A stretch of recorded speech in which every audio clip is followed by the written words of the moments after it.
They made him wait outside like a servant at his own grandfather's funeral. His wife said nothing. Her family laughed. But when the lawyer opened that briefcase, every single person in that room would learn the real meaning of karma.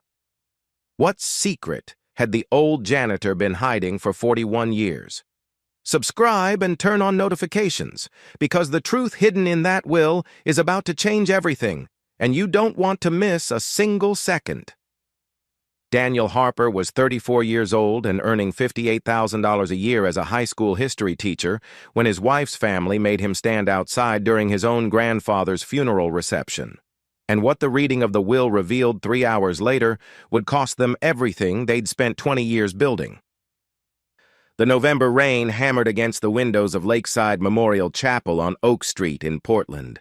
As Daniel stood in the hallway, his $89 Target suit soaked through.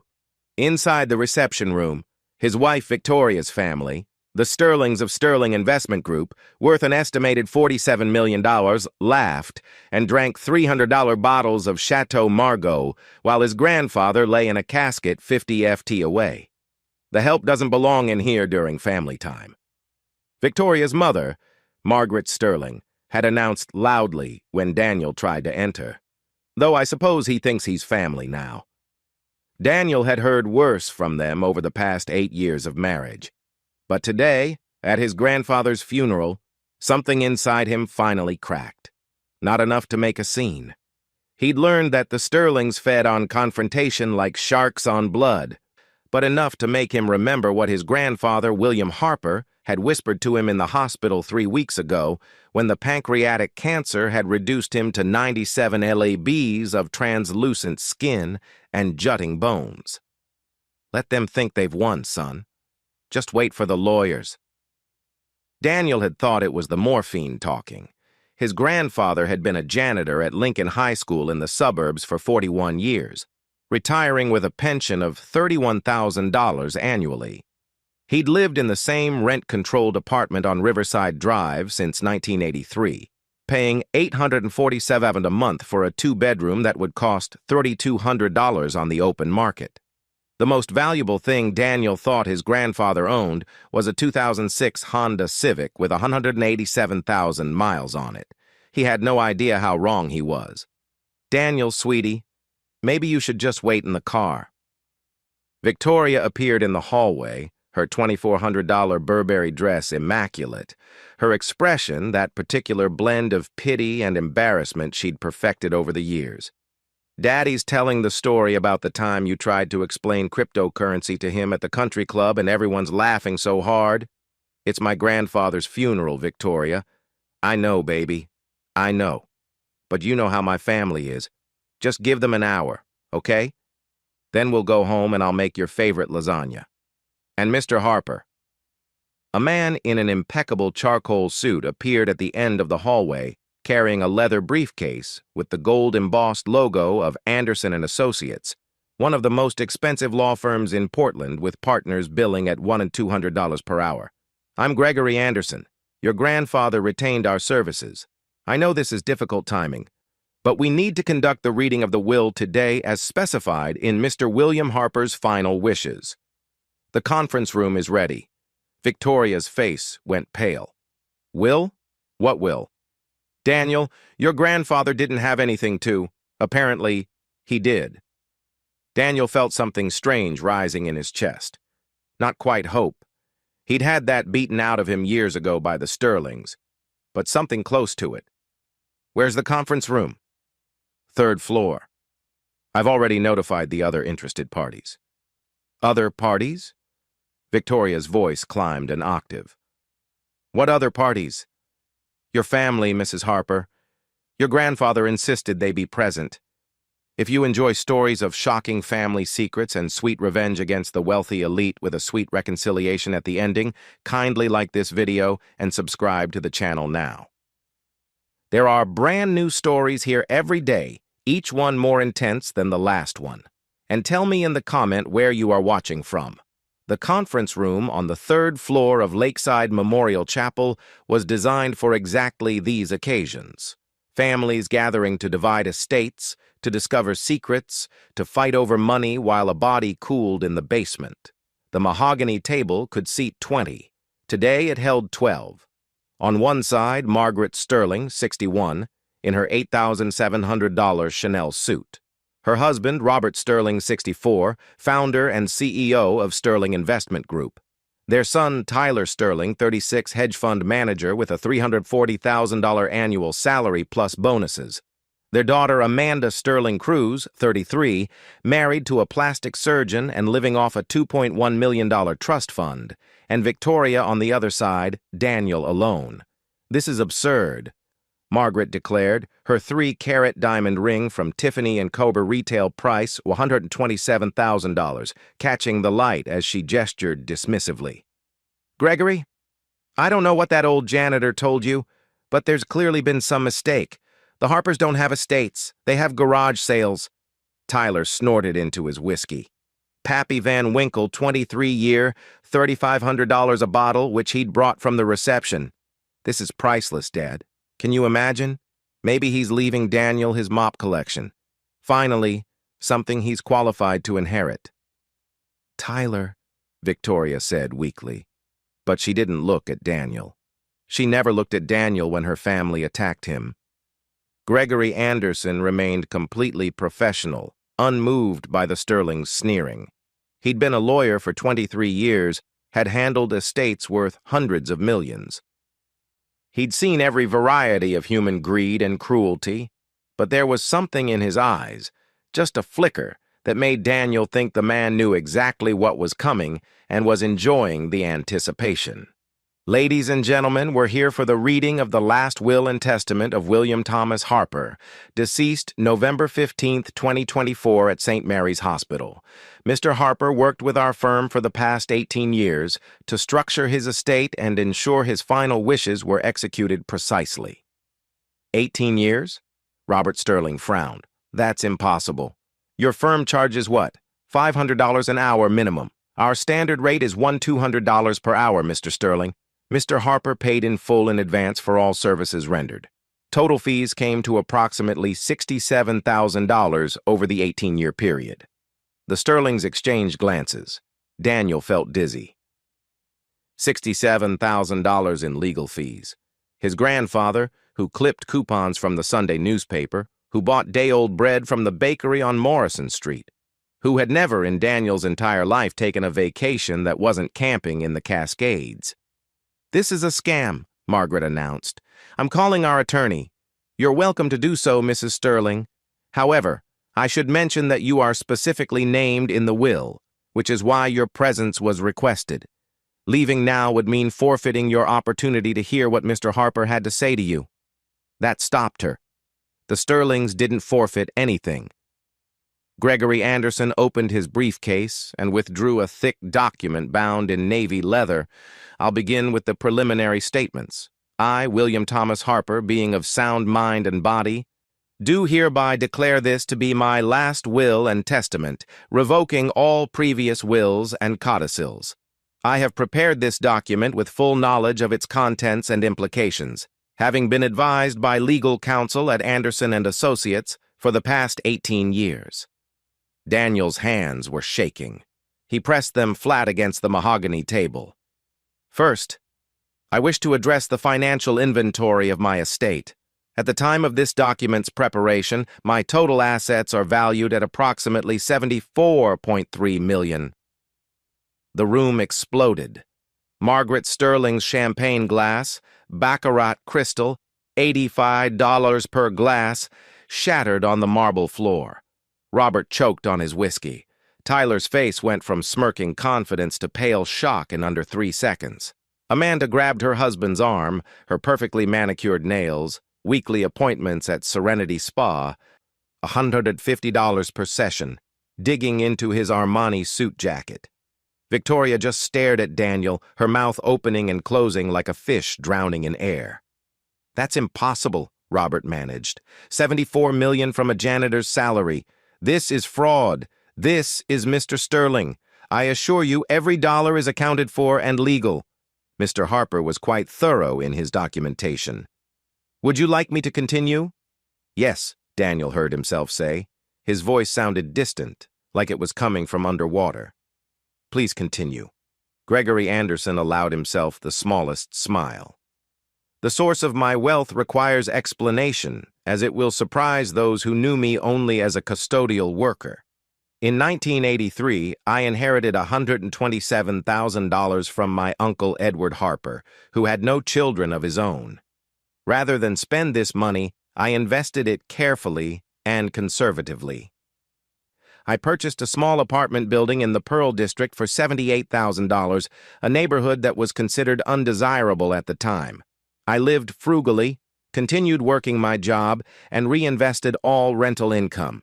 Daniel remembered that building. His grandfather had sold it in 2005, and Daniel had thought it was because he needed money for medical bills his grandmother had accumulated before she died. Over the next 41 years, I bought and sold 17 properties in Portland, Beaverton, and Gresham, always ahead of gentrification patterns. I purchased stock in Apple Computer in 1985 for $3 per share and held it through every split. I bought Amazon at $18 per share in 1997. I invested in Google's IPO in 2004. I purchased Bitcoin in 2011 when it traded at $7 per coin. I now hold 847 Bitcoin, currently valued at approximately $31.2 million at today's market price of $36,850 per coin. Tyler Sterling looked like he was going to vomit. He'd spent the last 5 Christmases explaining to Daniel very slowly, as if to a child, how cryptocurrency was a scam that only idiots fell for. I lived as a janitor because I enjoyed the work. I liked the students at Lincoln High. I liked having a purpose and a routine. I did not live frugally because I was poor. I lived frugally because I am not a fool. Every dollar I didn't spend on useless luxuries was a dollar that could grow, compound, and eventually provide security for my only grandson, Daniel Thomas Harper. Daniel felt wetness on his cheeks and realized he was crying. His grandfather, his quiet, humble grandfather who had packed his lunch in a brown paper bag every day, who had taught Daniel that true wealth wasn't about impressing others, but about having choices, had been worth more than the entire Sterling family combined. Now, to the distribution of my estate, Gregory Anderson continued, and the temperature in the room seemed to drop 20 degrees. To my beloved grandson, Daniel Thomas Harper, I leave the entirety of my financial assets, all properties, stocks, bonds, cryptocurrency holdings, and cash accounts totaling $74.3 million. This includes the following specific assets. The lawyer began reading a list that seemed to go on forever. 3 apartment buildings in Portland currently generating $42,000 in monthly rental income. A mixed-use property in Beaverton worth $3.7 million. Stock portfolios with Fidelity $12.4 million. Vanguard $8.9 million. And Charles Schwab $6.2 million. Checking and savings accounts at Wells Fargo totaling $1.8 million. The Bitcoin wallet worth $31.2 million. Daniel couldn't process it. The numbers were too big, too impossible. This morning, he'd been a high school teacher who drove a 2012 Toyota Camry with a cracked windshield. Now he was worth more than most people would earn in 1,000 lifetimes. This is Tyler slammed his hand on the table. He's contesting this. We're contesting this. That old man was clearly senile and Daniel obviously manipulated. Mr. Sterling, Gregory Anderson's voice cut through the room like a knife. I would advise you to remain silent until I finished reading because the next section specifically addresses you and your family. The Sterlings fell silent, but their faces were twisted with rage and disbelief. However, Gregory continued, Before Daniel can claim his inheritance, there is one condition he must fulfill and several specific bequests I wish to make to the Sterling family. Victoria grabbed Daniel's hand across the table. See, there's a condition. You might not get it. We need to talk to our lawyer. We need to... Daniel pulled his hand away. For the first time in 8 years, he pulled his hand away from his wife. To Margaret Sterling, who once told my grandson at a family dinner that he would never amount to anything because ambition isn't genetic and certainly isn't contagious. I leave the sum of $1 in this message. You are correct that ambition isn't genetic. If it were, your children might have earned something rather than simply inheriting it. I hope this single dollar brings you more joy than your millions have, though I doubt it will. You are a small, bitter woman who measures worth in designer labels because you have no internal value to offer the world. Margaret's face went purple. Robert grabbed her arm, but she was shaking with fury, unable to speak. To Robert Sterling, who told Daniel at his and Victoria's wedding reception that teachers are just failed businessmen who couldn't hack it in the real world, I leave $1 and this message. I made my fortune through patience, wisdom, and careful planning. You made yours through your father's connections and by exploiting legal loopholes in the tax code. Loopholes I documented extensively and provided to the IRS in a sealed envelope to be opened upon my death. Robert's face went from red to white. He's bluffing. That's slander. I'll sue. The evidence includes copies of documents from the Cayman Islands accounts, records of the shell corporations in Delaware, and testimony from employees at Sterling Investment Group, who were paid by me over the past 12 years to document your illegal activities. The IRS estimates you owe approximately $18.7 million in back taxes and penalties. The room went silent, except for Robert's ragged breathing. Make sure you're subscribed to this channel if you have not, because the ending of this story will blow your mind. And drop a comment below telling me what you think Daniel should do next. Gregory Anderson turned a page. To Tyler Sterling, who told Daniel at Thanksgiving 2022 that he was dragging down the family's collective net worth by existing, I leave $1. I also leave you the knowledge that I purchased short positions against every major investment your hedge fund made in the past 3 years. When news of your father's IRS investigation becomes public, your investors will flee, your fund will collapse, and those short positions which I've left to Daniel will be worth approximately $4.3 million. Tyler looked like he might actually faint. To Amanda Sterling Cruz, who laughed when Victoria told her that Daniel had asked for a raise at work because they were struggling to pay bills. I leave $1 and the information that your husband has been having an affair with his surgical nurse for the past 14 months. Her name is Jessica Williams. She's 26 years old, and he's been paying for her apartment in Vancouver.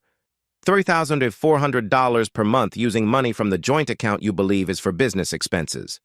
I hired a private investigator 6 months ago when Daniel mentioned you'd been particularly cruel to Victoria lately. I thought you might be dealing with problems at home.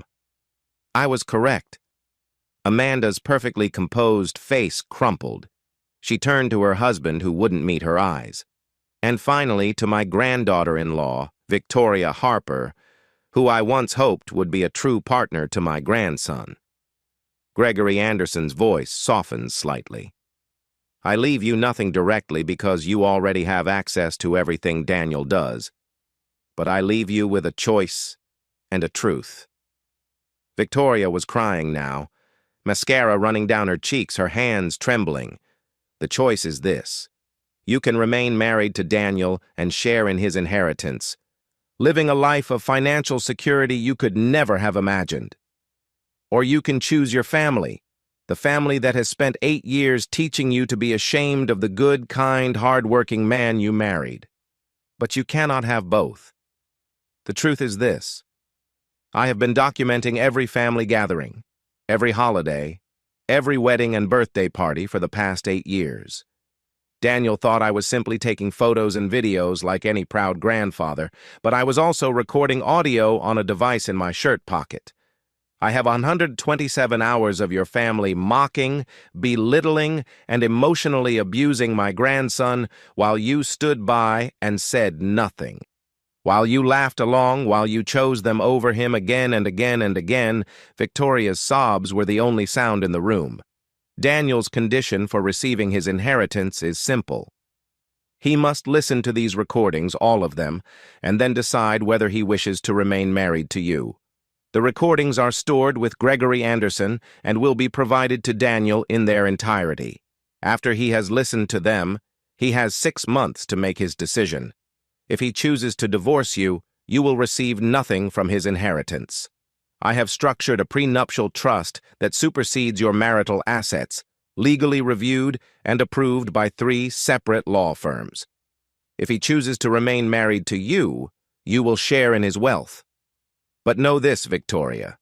He will have heard every laugh, every cruel joke, every moment you chose your family's approval over your husband's dignity, and he will make his choice with full knowledge of who you truly are. However, Gregory Anderson's voice darkened considerably. There is one additional matter that requires immediate attention. In the course of my investigations into the Sterling family's financial improprieties, I uncovered something far more disturbing than tax evasion. The room went deathly silent. Margaret's breathing became shallow. Robert's knuckles went white as he gripped the armrest. "What are you talking about?" Victoria whispered, her face draining of all color. In April of 2023, Gregory continued, reading directly from the will, I became aware through my private investigator that the Sterling family had begun discussing what they referred to as the Daniel problem. "This is outrageous." Robert jumped to his feet. "You can't possibly—" "Sit down, Mr. Sterling, or I will have security remove you from this reading. Your opportunity to contest these findings will come later. Right now, you will listen." Robert sat, but his jaw was clenched so tight Daniel could see the muscles jumping. The discussions, Gregory continued, were recorded during several family dinners at the Sterling estate. The private investigator I employed, a former FBI agent named Thomas Reynolds, had placed recording devices in the dining room with the assistance of a housekeeper who had been mistreated by the family. On April 23, 2023, Margaret Sterling suggested that Daniel's continued presence in the family was an embarrassment that needed to be permanently resolved. On May 7, 2023, Tyler Sterling researched methods to stage an accident involving carbon monoxide poisoning, as evidenced by his browser history, which Mr. Reynolds obtained through legal channels. Daniel felt ice water flooding through his veins. They had planned to kill him. His wife's family had actually discussed murdering him.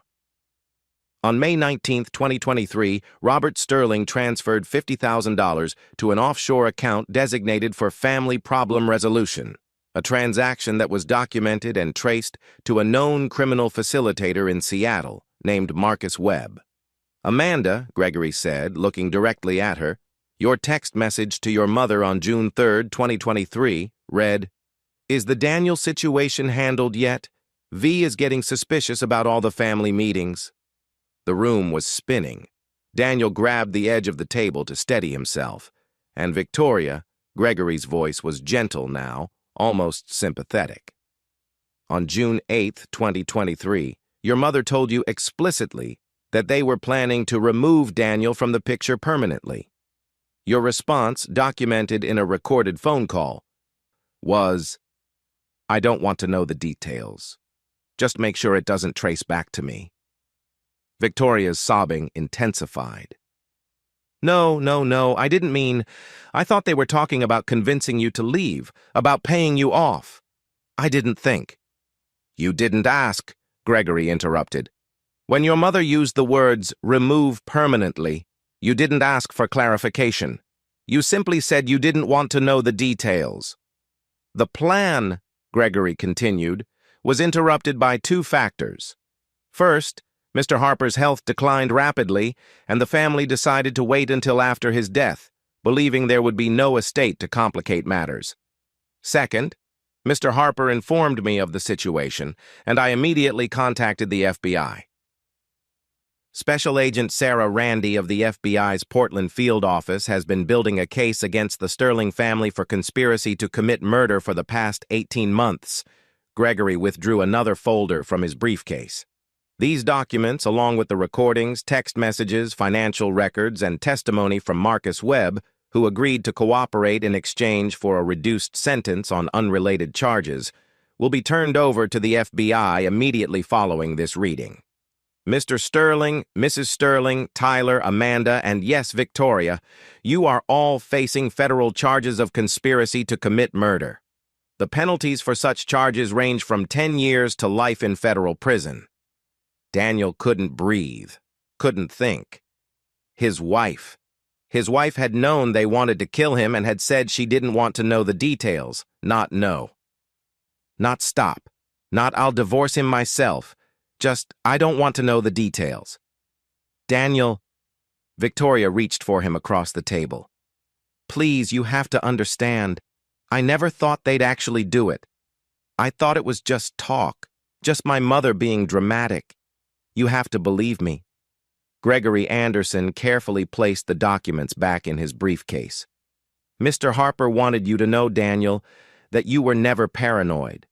Every instinct that told you something was wrong, that you weren't safe, that they hated you beyond normal in-law tension, all of it was correct.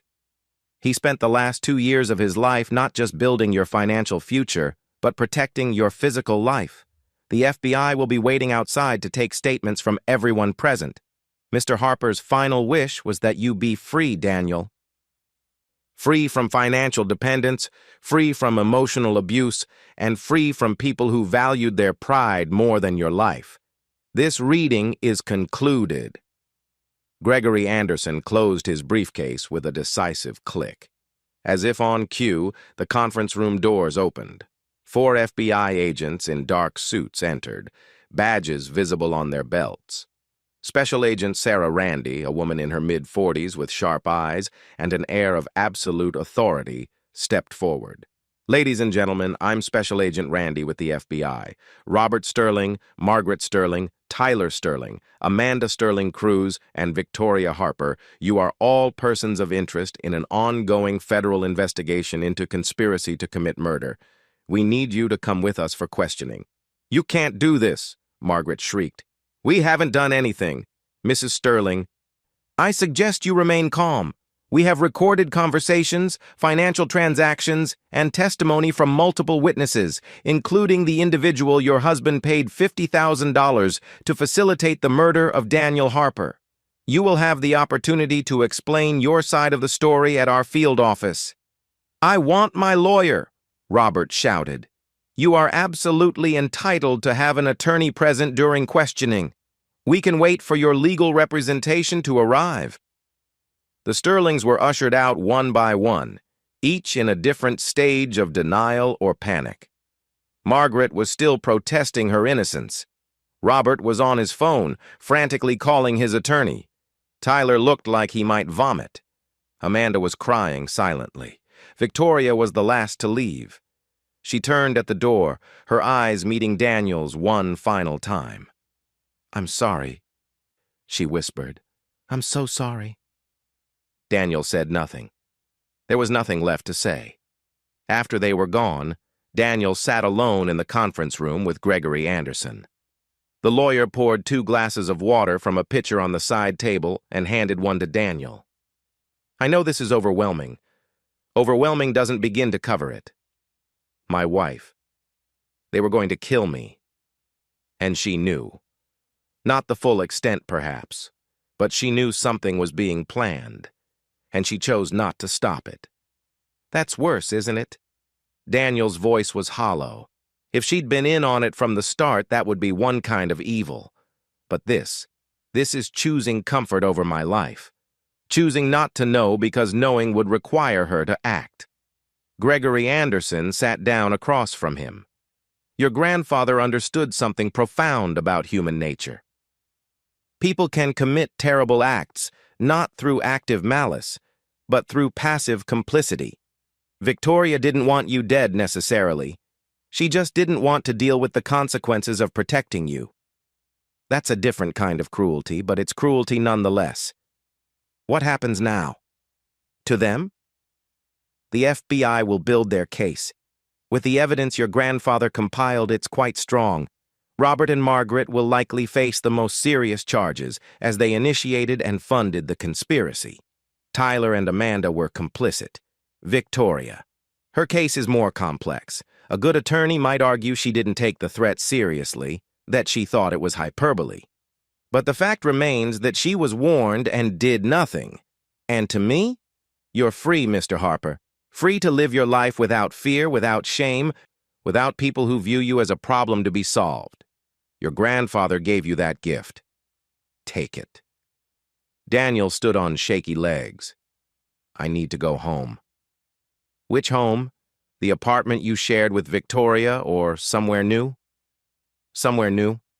I can't go back there. Not now. Not ever. Gregory Anderson pulled out his phone.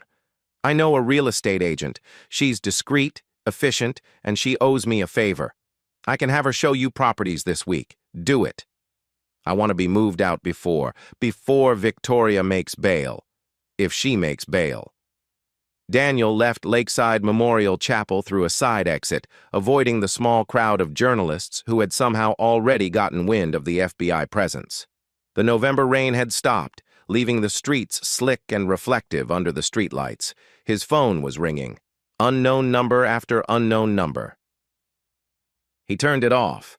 The apartment Daniel had shared with Victoria in the Northwest District, a 900 SQFT one-bedroom that cost them $3,200 a month, eating up half his post-tax salary, felt like a crime scene when he returned that evening. Every corner held a memory that had been recontextualized by the day's revelations. The couch where Victoria had cuddled with him while planning his murder. The kitchen where she'd made him breakfast while her family researched carbon monoxide poisoning. The bedroom where she'd told him she loved him while knowing he might not live to see another year. He couldn't stay here, not even for one more night. Daniel threw his essentials into a suitcase. Clothes, toiletries, his laptop, the framed photo of his grandfather from his college graduation. Everything else could rot for all he cared. He called Gregory Anderson. Is there a hotel you'd recommend? Somewhere quiet. The Sentinel Hotel downtown. I'll call ahead. They'll have a suite ready for you. Don't worry about the cost, Mr. Harper. You're a wealthy man now, even if it doesn't feel real yet. It doesn't feel real. None of this feels real. Give it time. Grief, betrayal, and sudden wealth are each enough to unhinge a person. You're dealing with all three simultaneously. Be gentle with yourself. The Sentinel Hotel was everything the apartment wasn't. Clean, anonymous, free of memories. The suite was larger than his entire apartment, with a view of the Willamette River that sparkled in the night. Daniel sat on the edge of the enormous bed and finally let himself fall apart. He cried for his grandfather, who had spent his final years not just building a fortune, but orchestrating an elaborate protection plan because he knew his grandson was in danger. He cried for the 8 years he'd spent trying to be good enough for people who were planning his death. He cried for the marriage that had never been real, for the wife who had valued her comfort over his life. And when the tears finally stopped, he felt something else. Rage. Pure, clean, clarifying rage. They had wanted to kill him. Because he wasn't rich enough, because he embarrassed them at parties, because he taught high school instead of managing hedge funds, because he existed. His phone, which he'd turned back on, buzzed with a text from an unknown number. Mr. Harper, this is Special Agent Randy. I know today was traumatic. When you're ready, I'd like to take your full statement. We're building an airtight case. They won't hurt anyone ever again. Daniel texted back, tomorrow, 9 a.m. Where? FBI Field Office, 1500 Bancroft Street. I'll be there. Another text came through, this time from Gregory Anderson. The real estate agent, Patricia Holmes, will meet you at 10 a.m. tomorrow. I've briefed her on your situation. She's found several properties that might suit your needs. All in neighborhoods far from anywhere the Sterlings frequent. Thank you for everything my grandfather asked you to do, and for doing it so well. It was an honor to work with William Harper. He was one of the finest men I've ever known. He certainly thought the world of you. Never doubted you for a moment, even when you doubted yourself. Daniel set his phone aside and opened his laptop. He pulled up the encrypted email Gregory Anderson had sent him, the one with login credentials to the server containing the 127 audio files of his humiliation. He'd been supposed to listen to them before making a decision about his marriage. That decision had been made for him in the most horrific way possible, but he needed to listen anyway, needed to understand exactly how blind he'd been. He started with the oldest file from December 24, 2017, 6 months after their wedding. His grandfather's voice came through first, slightly muffled. "Daniel, hand me your coat. I'll hang it up." Then laughter from the main room, Margaret's voice, loud and clear. "I give it 2 years, 3 at most. She's already embarrassed to introduce him to our friends." Robert's response: "He's a nice enough kid. Not bright, but nice." Nice doesn't pay for private schools or beach houses in the Hamptons. Margaret said she'll wake up eventually. Then Victoria's voice, the sound that had whispered, "I love you" to Daniel that morning. "Mom, stop. He might hear you." "Oh, please. He knows what he is. Why do you think he grabbed onto you so fast? You're his ticket to a better life." "That's not 'we love each other.' Love." Margaret's laugh was sharp as broken glass. "Darling, you love Chanel and Summers in Tuscany. You tolerate him." Victoria's response was barely audible. "It's not like that. Then prove me wrong. Bring him to the club tomorrow. Introduce him to the Vanderbilts and the Rockwells. Watch him try to talk about his students while they discuss their yacht clubs and art collections. If you're not mortified within an hour, I'll drop it." A pause. Then Victoria: "Fine, but you have to promise to be nice." "I'm always nice, darling." Daniel stopped the recording. His hands were shaking. He remembered that day, December 25, 2017, going to the Columbia River Country Club. Victoria had been tense all morning, snapping at him about his tie from Men's Warehouse, $47,999, his shoes, Clark's, $89, his conversation topics. At the time, he'd thought she was stressed about seeing her parents. Now he understood she'd been preparing to be embarrassed, and she had been. He'd seen it in her eyes every time he spoke about his job, his students, the school's budget problems. She'd steered him away from conversations, made excuses to leave early, been silent the entire drive home. That night she'd cried and told him she loved him. He'd held her and believed her. He pressed play on the next file. Over the next 6 hours, Daniel listened to Christmas dinners and birthday parties, engagement celebrations, and casual Sunday brunches. He heard his father-in-law explain to a business associate that Victoria married a teacher of all things. "We're hoping it's a phase." He heard Tyler tell a group of friends that my sister's husband is basically a professional babysitter with a degree. He heard Amanda describe him as sweet, but dim to her husband's colleagues.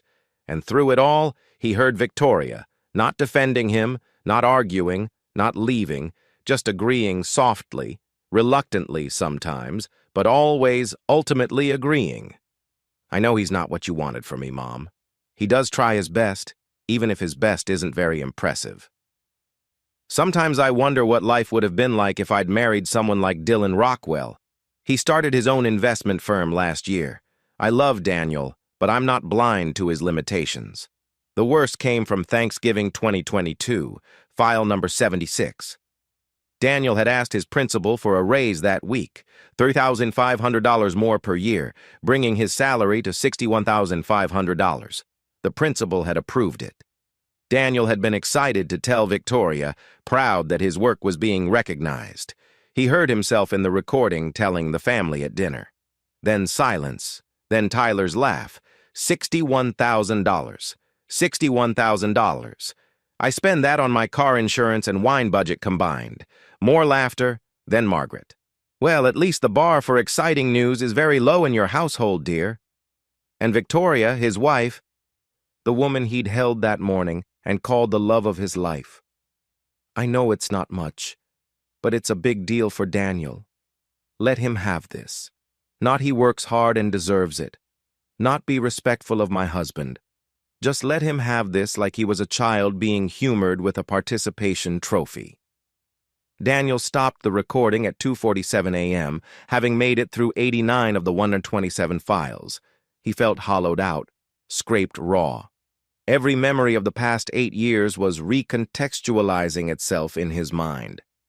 Every time Victoria had asked him not to talk about work at parties, every time she'd suggested he might be happier with his teacher friends instead of joining her family events, every time she'd told him to let her handle conversations with her parents about money, she hadn't been protecting him from their cruelty. She'd been protecting them from his embarrassment. But now, knowing what he knew about the murder plot, every memory took on an even darker shade. Had she been keeping him docile, unsuspecting, easy to eliminate when the time came? Had her affection been a tool to keep him compliant? His phone buzzed with a call from a blocked number. He almost didn't answer, but something made him pick up. "Mr. Harper," Gregory Anderson's voice. "I apologize for calling so late. I wanted to check in. Many people find the recordings difficult to process. You knew what was in them. I helped your grandfather organize them. Yes, he listened to each one multiple times. Why didn't he tell me? All these years he knew what they said about me, how Victoria let them say it, what they were planning. And he wanted to many times, but he was a wise man, Mr. Harper. He knew that if he told you, you might not believe it. You might think he was trying to sabotage your marriage out of jealousy or class resentment. But evidence you can't argue with, especially when that evidence might save your life." Daniel laughed, a bitter sound. He was thorough. He loved you very much, and he understood something important. Financial security gives you the freedom to make choices based on what's right, not what's necessary. Right now, you needed Victoria financially. You couldn't afford to divorce her, couldn't afford to cut ties with her family. You'd lose the apartment, struggle to pay legal fees, possibly damage your career if she turned vindictive. But with your inheritance, you're free. Free to choose who you want in your life based on how they treat you, not based on economics. Free to be alive, because you can afford protection, security, independence. She tried to have me killed. Not directly, perhaps. But she knew something was being planned and chose ignorance over action. That's its own form of guilt. What do I do now? That's entirely up to you, Mr. Harper. The FBI will handle the criminal case. You should focus on building the life your grandfather wanted for you. A life of purpose, dignity, and safety. Daniel looked around the hotel suite at the temporary shelter it provided. This had been his life. Small, contained, manageable, under constant threat. What do I do with all this money? With this freedom? Whatever brings you peace, whatever honors your grandfather's memory. Whatever makes you feel like you're living, not just surviving. After Anderson hung up, Daniel pulled up real estate listings on his laptop. He filtered for Portland homes in his new price range, which was essentially unlimited. Penthouses in the Pearl District, $12.4 million. Luxury condos in the South Waterfront, $8.9 million. Historic mansions in the West Hills, $15.7 million. He could buy any of them in cash.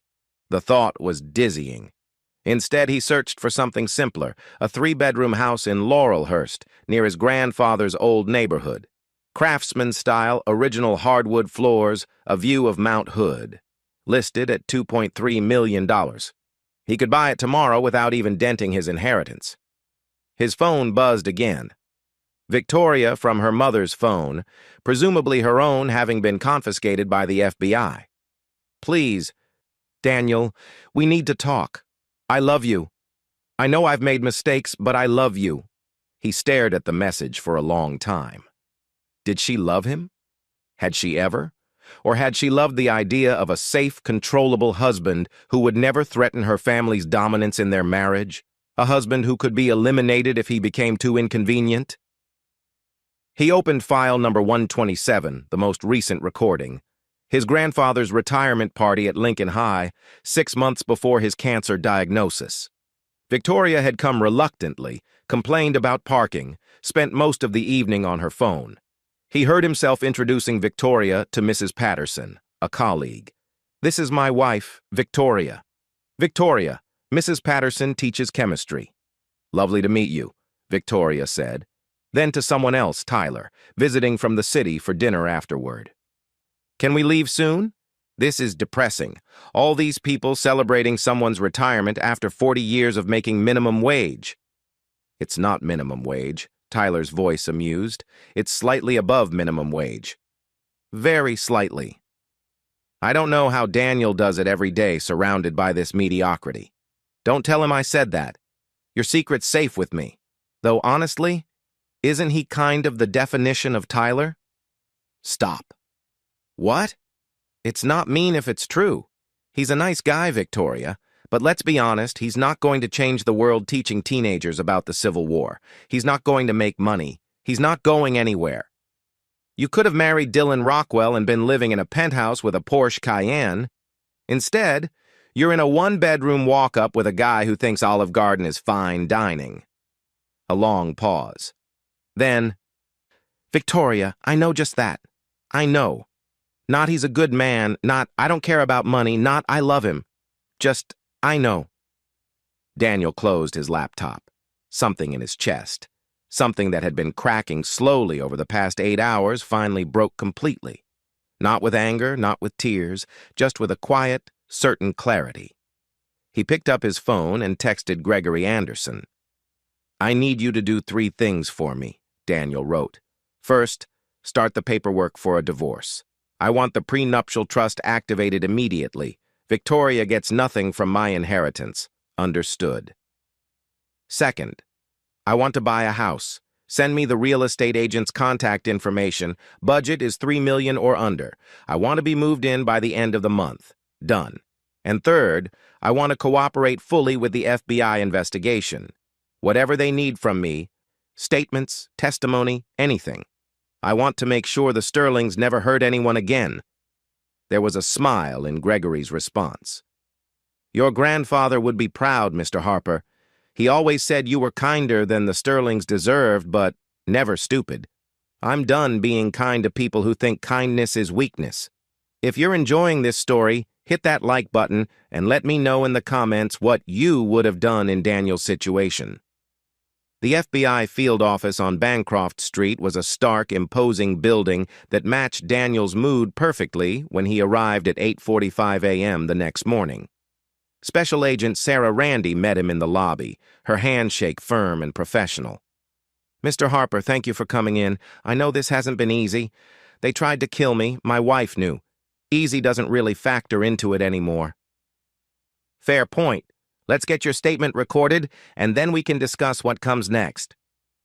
The interview room was exactly what Daniel expected from years of watching crime dramas. Gray walls, a metal table, uncomfortable chairs, and a camera recording everything. Agent Randy sat across from him with a legal pad and a digital recorder. Start from the beginning, she said. When did you first suspect something was wrong with the Sterling family's treatment of you? From the moment I met them? But I thought it was just typical in-law stuff.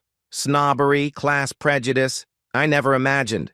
That they'd escalate to planning your murder? Most people wouldn't. That's what makes cases like this so insidious. The abuse builds gradually, normalizing extreme behavior until something that should be shocking becomes almost logical to the perpetrators. Daniel spent the next 3 hours recounting 8 years of systematic emotional abuse, humiliation, and isolation.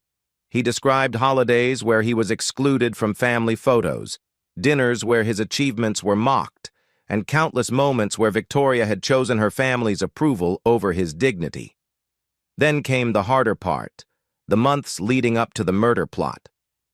In early 2023, did you notice any change in the Sterling family's behavior toward you? Daniel thought back. They were less openly hostile, actually. More polite, like they'd decided to tolerate me. I thought maybe we'd turned a corner. That's consistent with what we've seen in the evidence. Once they decided on a course of action, they stopped the overt abuse. Didn't want to create obvious motive. Didn't want you to become suspicious enough to distance yourself. They were setting you up, making sure you'd stay close, stay vulnerable. There was something else. Daniel remembered suddenly. In May of 2023, Victoria insisted we update our life insurance policies. She said it was responsible planning, that we needed to protect each other. I increased my policy to $500,000 with her as the beneficiary. Agent Randy's pen stopped moving. She looked up, her expression hardening. Did Victoria initiate this conversation? Yes, she brought it up right after a family dinner at her parents' house. Said her father had suggested it. We need to get those policy documents. That's evidence of financial motive. If you'd died, Victoria would have received $500,000, and your inheritance from your grandfather would have died with you, keeping her family's secrets safe. The realization hit Daniel like a physical blow. They were going to get money out of it, too. It wasn't just about eliminating an embarrassment. It was about profit. Most murders have multiple motives, Agent Randy said gently. Pride, money, power. The Sterlings had all three reasons to want you gone. But understanding their motives doesn't make it hurt less, does it? No, it doesn't. They continued for another hour, with Daniel providing every detail he could remember about the family dynamics, Victoria's behavior during the relevant time period, and any conversations that, in hindsight, seemed suspicious. Finally, Agent Randy closed her legal pad. You've been incredibly helpful, Mr. Harper. This statement, combined with the evidence your grandfather compiled, gives us a very strong case. What happens now? We've already arrested Marcus Webb. The facilitator, Robert Sterling, paid. He's cooperating in exchange for a reduced sentence. He's provided details about the plan. They were going to stage a carbon monoxide leak in your apartment while Victoria was conveniently away visiting family. It would have looked like a tragic accident. Your landlord would have been questioned, possibly faced negligence charges, while the Sterlings walked away clean. Daniel felt sick. When? When were they planning to do this? Originally, late summer of 2023. But when your grandfather's health declined, they decided to wait. They thought there might be a small inheritance that would complicate matters if you died first. If they'd only known. If they'd only known they were waiting to murder someone who was about to inherit $74 million. Yes. Though honestly, your grandfather's illness might have saved your life. The delay gave him time to finalize his arrangements, to ensure you'd be protected. What about Victoria? What charges does she face? That's more complex. Her attorney will likely argue that she didn't take the threat seriously, that she thought her family was engaging in hyperbole. The text message about not wanting to know details could be interpreted as distancing herself from the plan. But, Agent Randy continued, we have evidence that she increased your life insurance, that she made sure you'd be home on the dates they were discussing, that she created alibis for herself. A good prosecutor can argue that she was a willing participant who simply didn't want explicit knowledge to protect herself legally. Will she go to prison? That depends on many factors: the strength of her defense, the jury's interpretation of her actions, whether she cooperates with our investigation. But yes, she's facing serious charges. Conspiracy to commit murder, even with a questionable level of direct involvement, typically carries 10 to 20 years. Good. The word came out harder than Daniel intended. I know that sounds vindictive. It sounds like someone who realizes their life was in danger and the person who vowed to protect them chose not to. That's not vindictive, Mr. Harper. That's rational. Daniel left the FBI field office at noon, feeling drained but somehow lighter. The truth was out. The evidence was compiled. The people who had wanted him dead would face consequences. His phone buzzed with a message from Patricia Holmes, the real estate agent. Mr. Harper, I have 4 properties to show you this afternoon. All excellent neighborhoods, all move-in ready. Can you meet me at 2 p.m.? He texted back, I'll be there. The first house Patricia showed him was a modern glass and steel structure in the West Hills. Stunning views, infinity pool, $4.2 million. It's very impressive, Patricia said, gesturing to the floor-to-ceiling windows. The kind of home that makes a statement. I don't want to make a statement, Daniel said quietly. I want to make a home. Patricia smiled. I had a feeling you'd say that. Let me show you something different. The third house was the Craftsman in Laurelhurst he'd seen online. Built in 1912, lovingly restored, with original hardwood floors, a working fireplace, and a backyard garden that someone had clearly tended with care. The moment Daniel walked through the front door, he knew. This is it. You haven't seen the whole house yet. I don't need to. This is home. They made an offer that afternoon. $2.3 million cash, no contingencies. The sellers, an elderly couple moving to Arizona to be near their daughter, accepted within 2 hours. You can close in 3 weeks, Patricia told him. But if you need to move in sooner, I'm sure we can arrange something. 3 weeks is perfect. It'll take me that long to furnish it. Do you have an interior designer you work with? I know several excellent.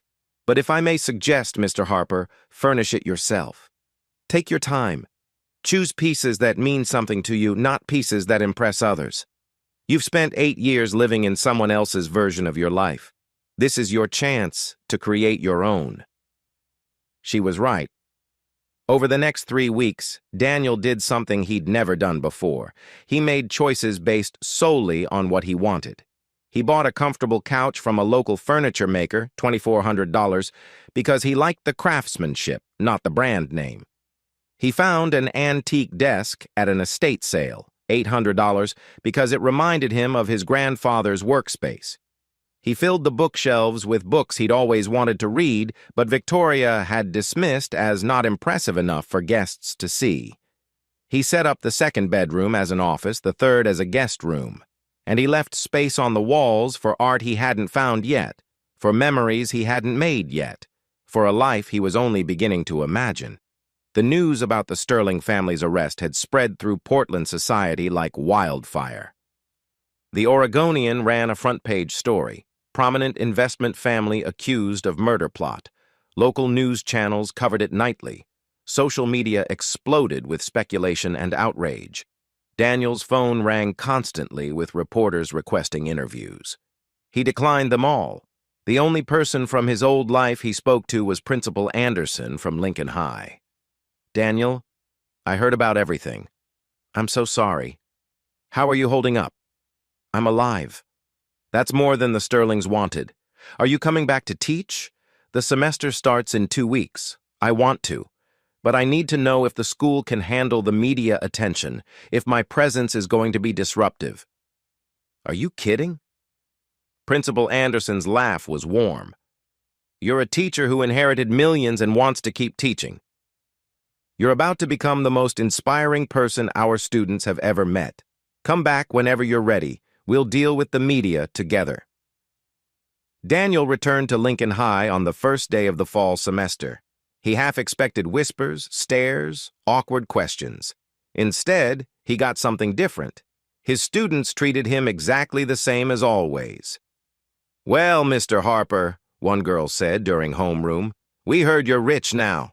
Does that mean you'll start giving easier grades? Nice try, Maria. But no. If anything, I have higher expectations now. I can afford to buy you better textbooks. A boy in the back raised his hand. Is it true your wife's family tried to kill you? That's complicated. But yes, essentially. That's messed up. Yes, Marcus, it really is. Another hand. Are you okay, though? Like, mentally? Because my mom says when bad stuff happens, you need therapy. Your mom is very wise. And yes, I'm talking to someone.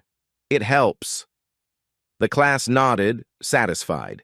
Then they opened their textbooks and started learning about the American Revolution, and Daniel felt more normal than he had in months. But normalcy wasn't all Daniel was after. That afternoon, he met with Gregory Anderson to discuss the next phase of his grandfather's legacy. I want to establish a foundation, Daniel said.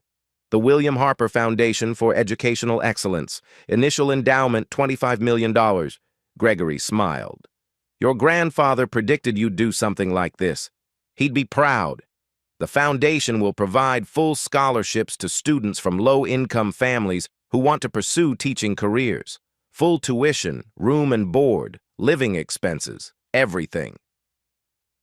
Because we need more teachers who understand that education is about more than money. How many students are you thinking?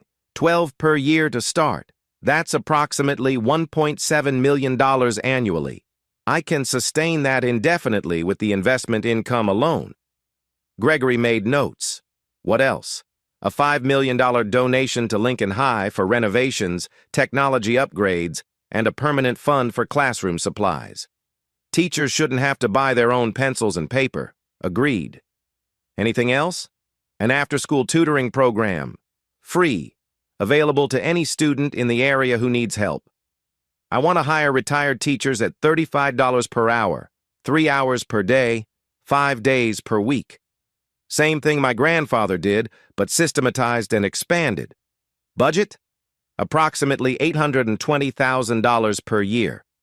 Consider it done. Where will you house the program?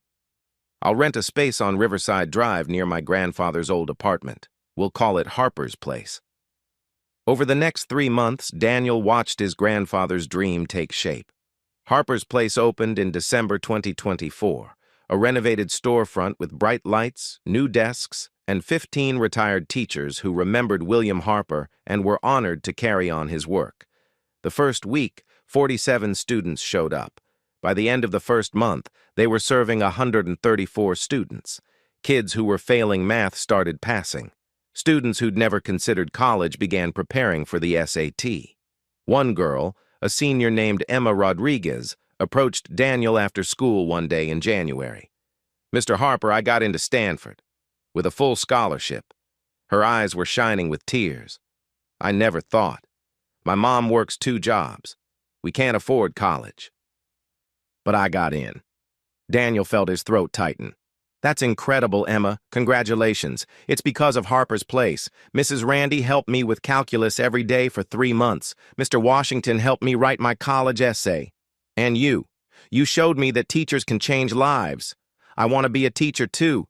Then you should apply for the William Harper Foundation Scholarship. It'll cover everything Stanford Scholarship doesn't. Books, housing, everything. You'll be able to focus on your education without worrying about money." Emma started crying for real then.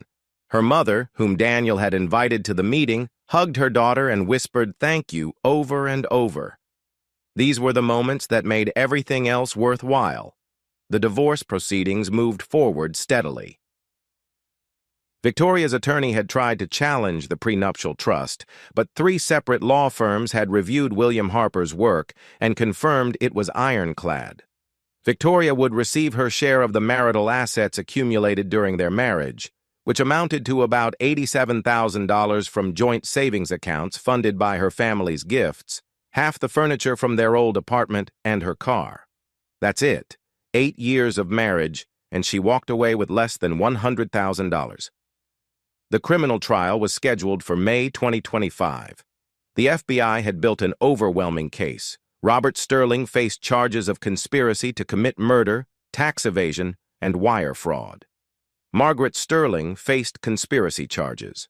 Tyler faced conspiracy and accessory charges. Amanda faced lesser charges but was cooperating with prosecutors.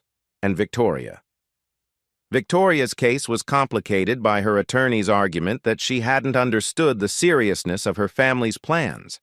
But the prosecution had the text messages, the life insurance policy changes, the alibis she'd created. It wasn't looking good for her. Daniel tried not to think about it too much, tried not to imagine Victoria in prison, the woman he'd once loved reduced to a jumpsuit and a cell. But then he'd remember her words. "I don't want to know the details," and his sympathy would evaporate. 6 months after his grandfather's funeral, on a surprisingly warm May afternoon, Daniel sat in his backyard in Laurelhurst, watching the cherry blossoms fall like snow. His phone buzzed. Gregory Anderson. "Daniel, Victoria has requested a meeting. No lawyers, just you and her. She says she has something to give you." "I don't want to see her. I understand, but she's insisting it's important, not about the divorce or the criminal case, something else." Daniel sighed. "Where and when?" "Laurelhurst Park, tomorrow at 2 p.m. It's public, safe. I can have someone there discreetly if you'd like." "No, I'll meet her. I need to close this chapter." Victoria was waiting by the pond when Daniel arrived, sitting on a bench and watching the ducks. She looked different, thinner, older, wearing jeans and a simple sweater instead of designer clothes. Her wedding ring was gone. "Thank you for coming," she said quietly. "I wasn't sure you would. Your lawyer said it was important. It's not about the divorce. That's done. I signed everything. You won." She laughed bitterly, though. "I guess winning is relative when you lose everything else. How is your family?" "Dad's in federal prison awaiting trial. They denied bail because he's a flight risk. Mom's under house arrest. Tyler's hedge fund collapsed. He's working as a financial analyst in Salem, making $87,000 a year. He calls me drunk sometimes, crying about how we lost everything. Amanda's divorce was finalized. Her husband's career is over. And me? I'm facing 15 to 20 years in federal prison. My attorney says the best he can do is negotiate down to 10. And you? I'm a yoga instructor, 23 classes a week at $35 per class. I make about $42,000 a year while I wait for trial. Plus, I'm finishing my certification to be a life coach." She met his eyes. "I'm actually happy, Daniel. For the first time in my life, I'm not competing with anyone or trying to impress anyone. I'm just existing. It's terrifying and liberating." "Even knowing you're going to prison?" "Maybe especially because of that. I'll have a lot of time to think about who I've been and who I want to become." They sat in silence for a moment. A duck landed in the pond with a splash, breaking the stillness. "Why did you want to meet?" Daniel asked. Victoria slid an envelope across the bench. Inside was a check made out to the William Harper Foundation for $15,000. "It's everything I saved in 6 months of teaching yoga," she said. "I wanted it to go to a scholarship in your grandfather's name. He was a better person than anyone in my family, and I never appreciated that until it was too late." Daniel looked at the check, then at Victoria. She wasn't crying. She wasn't begging. She was just trying, in her imperfect way, to do something right. "I'll make sure it goes to a student who needs it," he said, taking the check. "Thank you." She stood to leave, then paused. "Are you seeing anyone dating?" "Not yet. I'm focusing on the foundation, on teaching. Maybe someday you'll find someone wonderful, someone who sees what I was too stupid to see. That you were always enough exactly as you were. There's something else I need to say." Victoria sat back down, her hands trembling. "About the murder plot. I know my attorney is arguing that I didn't understand what was happening, and maybe legally that's true. Maybe I didn't know the specific details. But Daniel, I knew enough. When my mother said, 'remove permanently,' I knew she didn't mean convince you to leave. I knew she didn't mean pay you off. I knew what she meant. And I chose not to ask, because asking would have meant I'd have to do something. I'd have to choose between you and them. And I chose them, even though it might cost you your life. Why are you telling me this? Because you deserve the truth. And because I'm going to prison anyway. My attorney thinks he can get me a plea deal if I maintain the ignorance defense, but I don't want to. I want to admit what I did, or what I didn't do, which is worse." "You could have just stayed quiet," Daniel said. "Taken the deal, served less time." "I could have. But your grandfather's will talked about choices, about how financial freedom gives you the power to choose what's right over what's convenient. I don't have financial freedom, but I have something else now. I have the freedom that comes from hitting bottom. There's nothing left to protect, no image to maintain, no family approval to chase. So I can finally choose what's right." Victoria stood again.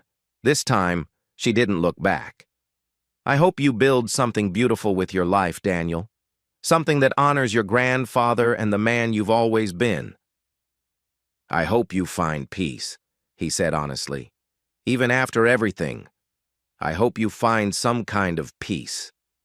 She walked away across the park, and Daniel sat alone with the check and the strange feeling that he'd just witnessed someone's redemption begin.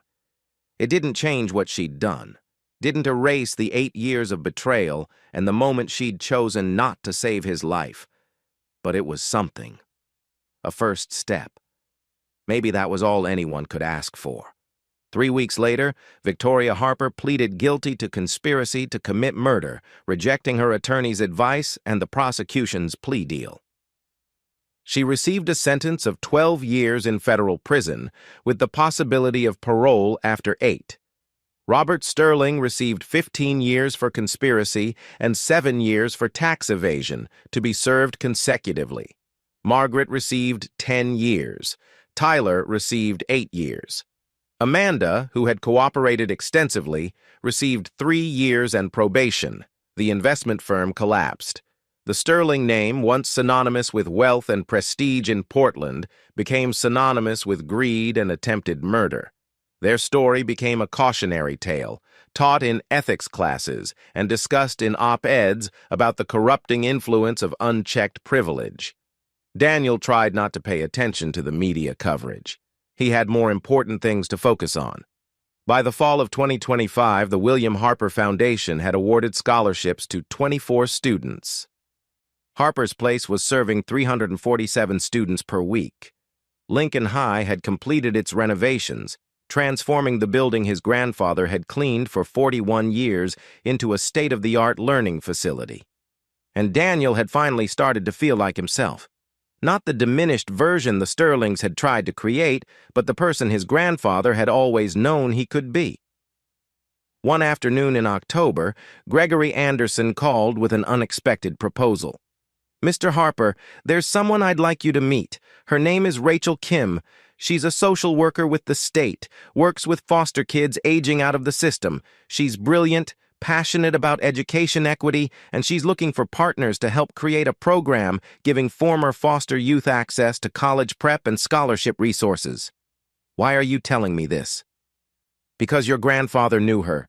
She was one of his students at Lincoln High 30 years ago. He tutored her for free, helped her get into college, changed her life.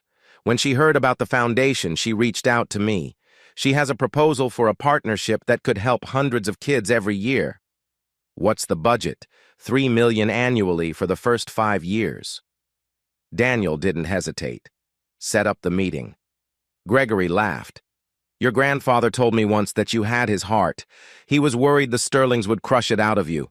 But he also said if anyone could survive them and come out stronger, it was you. I didn't survive them. I survived because of him. Everything he taught me, everything he showed me about what actually matters. That's his real inheritance, Mr. Harper, not the $74 million. The values that guided how he lived and how he raised you." The meeting with Rachel Kim happened the following week at Harper's Place. She was a woman in her mid-40s with kind eyes and an energy that reminded Daniel of the best teachers he knew. "Mr. Harper," she said, shaking his hand firmly, "your grandfather was one of the most important people in my life. I was 16, in foster care, failing algebra. He spent 3 hours a week tutoring me for 2 years. Never asked for anything in return. Just believed I could do it when no one else did." "He had that effect on people," Daniel said softly. Rachel spread her proposal across the table. Every year, approximately 20,000 kids age out of the foster system in the United States. Most have no family support, no financial resources, and no clear path to higher education. Only 3% graduate from college. The statistics are heartbreaking. "I want to change them," Rachel said, "at least in Oregon. I want to create a comprehensive program, say T-Prep, college application support, scholarship assistance, and mentoring through the first 4 years of college. Everything these kids need to succeed, but currently don't have access to. How many students could we help? With $3 million per year? Approximately 200 students annually. Full support from junior year of high school through college graduation. The program would be housed here at Harper's Place and at 2 other locations we'd establish in Eugene and Bend. We'd hire counselors, tutors, and mentors, all people who understand the foster system, who've lived it themselves when possible." Daniel looked at the proposal, at the budget breakdowns and success metrics, at the faces of the kids Rachel wanted to help. His grandfather had spent his life believing that everyone deserved a chance, that circumstances of birth shouldn't determine destiny. This program was exactly the kind of thing he would have supported. Let's do it. Just like that? Rachel looked surprised. Don't you want to think about it? Consult with advisors? Run the numbers? I trust the numbers are right because you wouldn't bring me a proposal that wasn't thoroughly researched. I trust the program will work because you have the passion and expertise to make it work. And I trust this is what my grandfather would want because it's exactly the kind of thing he did quietly for his entire life. Let's make it official, public, and big enough to change lives. Rachel's eyes filled with tears. Thank you. This is going to change everything for these kids. That's the whole point. Over the next year, Daniel watched his grandfather's legacy expand beyond anything he'd originally imagined. The William Harper Foundation grew to include the Foster Youth Program, which they named Second Chances. Harper's Place expanded to 3 locations across Oregon. Lincoln High became a model for what public schools could achieve with proper funding and support. Emma Rodriguez, the girl who'd gotten into Stanford, finished her first year with a 3.9 GPA and declared a major in education. She called Daniel in June to tell him she was coming home for the summer to volunteer at Harper's Place. I want to give back, she said, the way your grandfather gave to me. That's how legacies work. You're part of his now. And Daniel himself changed. Not in dramatic, obvious ways, but in small, important ones. He started dating again, casually. He traveled during summer break, something he'd never been able to afford before. He bought a few nice things not to impress anyone, but because he genuinely enjoyed them. He went to therapy weekly, working through the trauma of betrayal and the complicated grief of losing his grandfather while simultaneously inheriting his fortune. He learned to forgive not Victoria, who was serving her sentence at a federal facility in California, but himself for not seeing the truth sooner. And he learned something his grandfather had tried to teach him all along, that wealth wasn't about money. It was about freedom. Freedom to choose your values, freedom to help others, freedom to build a life that mattered. One evening in November 2026, exactly 2 years after his grandfather's funeral, Daniel stood in Harper's Place watching 60 students working with tutors. A girl in the corner was mastering algebra, same as Rachel Kim had 30 years ago. A boy near the window was writing a college essay about overcoming homelessness. 2 students were practicing interview skills for scholarship applications. His phone buzzed with a text from Gregory Anderson. The Second Chances program just got its first acceptance letter. Marcus Webb, one of the first foster youth we enrolled, got into Oregon State with a full ride. He wants to be a social worker like Rachel. Daniel smiled and typed back. My grandfather would be proud. Gregory's response came immediately. He already was. Always was. Daniel looked around Harper's Place, at the building his grandfather's money had rented. Filled with students, his grandfather's vision was helping, taught by teachers his grandfather's values had inspired. This was what $74 million looked like when you understood what wealth actually meant. Not designer handbags or penthouse apartments, not country club memberships or luxury cars, just people helping people, building futures instead of hoarding resources. His grandfather had spent 41 years as a janitor, building a fortune in secret while helping students who couldn't afford tutors. He lived modestly, saved meticulously, and left behind a legacy that would change thousands of lives. Daniel Harper was a high school history teacher earning $61,500 a year who happened to have $74 million in the bank. He drove a 2012 Toyota Camry, lived in a nice but not ostentatious house, and spent his free time running a tutoring program and a scholarship foundation. And for the first time in 8 years, maybe in his whole life, he felt wealthy in the way that actually mattered. Not because of the money, because of what he was building with it. Because of who he was becoming without people telling him he'd never be enough. Sometimes the best revenge isn't revenge at all. It's becoming exactly who you were meant to be without apology, without compromise, and without the people who never saw your worth in the first place. Daniel looked at the students filling Harper's Place. their faces intense with concentration, their futures opening up with each equation solved and each concept mastered. "Grandpa," he said quietly to the empty air and to the grandfather who was listening somewhere, "I get it now. I finally get it. The wealth wasn't the point. It never had been. The point was freedom, freedom to choose kindness over status, freedom to invest in people instead of impressing them, freedom to build something that mattered instead of chasing something that sparkled. His grandfather had given him $74 million, but the real inheritance was the lesson that came with it. You're worth more than other people's opinions of you, and the only validation that matters is living according to your own values." Daniel Harper had learned that lesson the hard way, but he'd learned it, and that in the end was worth more than all the money in the world. The saddest part is finding the one you love, but never being the one beside them. Still, if you're happy, that is enough for me. I never thought my heart would find you, only to let you drift away. Like the stars were close enough to touch, but never close enough to stay. You became my quiet forever,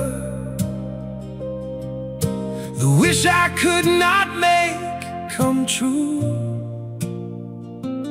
So I learned that sometimes loving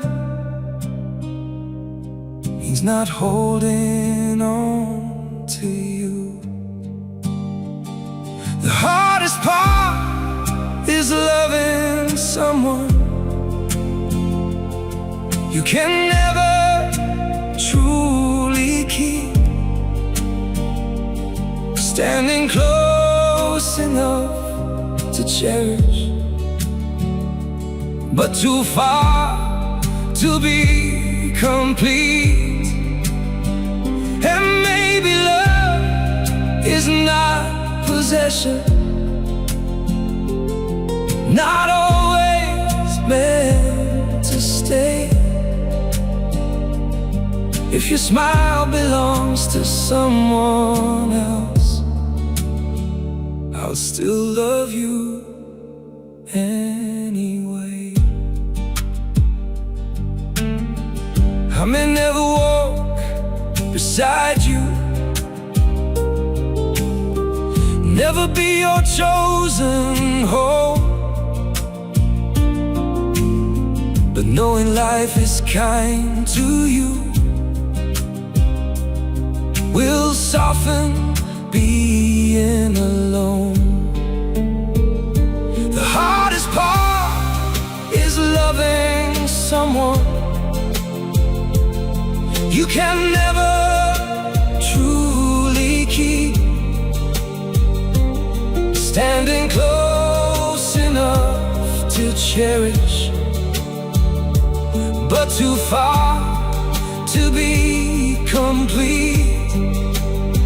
And maybe love is not possession, not always meant to stay. If your smile belongs to someone else, I'll still love you anyway. So I'll hide my tears behind your happiness and pray your skies stay blue. 'Cause sometimes the purest kind of love is simply wanting the best for you. The hardest part is loving someone you can never truly keep. Standing close close enough to cherish, but too far to be complete. And maybe love is not possession, not always meant to stay. If your smile belongs to someone else, I'll still love you.